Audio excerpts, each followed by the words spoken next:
right? If you want American communities safe, you got to be able to have the opportunity to go to a judge, an independent judge who rules on the facts to see if you can get a warrant. And that's going to take work. If this whole thing has kind of gotten sloppy, right? I mean, it's gotten sloppy. We got to really tighten it all back up. Yeah, you're exactly right. It's such a gray area now. And I think that's why so many people are sensitive and they can start to run down these rabbit holes with these things and create these theories and stuff because, we are just one judge away from losing our rights as American citizens. I mean, I went through that during the pandemic and everything else, even with the FBI visiting me because I was a radical right wing extremist. It just took a phone call for that to happen. And obviously everything that went on with the January 6th fiasco, and it just goes on and on. And I think that's why the bureau should have never been used that way. Never. It was never intended to do that. Should never do that.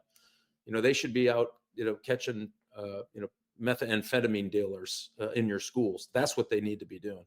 And it seems like that's where cash is getting them directed Yes. back, and Deputy Director Dan Bongino. So and I think that's where we're excited, but we're also cautious, Mike. We want this train to continue to go forward. We want the cuts in government to get limited, right?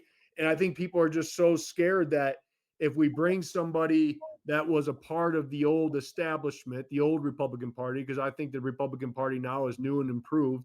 There's a lot more moderates in there that love this country and love this flag, that we're going to go back to that kind of that way of thinking, like the Bush era and everything else. And I think that's why people are ultra sensitive when we have somebody with your past that's running again. You mean the guy that introduced countervailing duties on China in the early 2000s to push back on him? Got me disinvited from the Chamber of Commerce meetings in Washington. You mean that guy? Yeah. Like, this is nonsense. You have to look at exactly what the work that they did. And I'm very proud of the work that we did to defend America when I was chairman of the Intelligence Committee. Remember, we had 2 wars going on. Oh, and by the way, I cut the intelligence budget. A lot of these stories that you hear all came out of the deep state folks who were so damn mad at me for cutting 10% out of the intelligence budget at the height of Iraq and Afghanistan, because I went in and said, that's wasteful. That doesn't make sense. Why are we spending money doing that?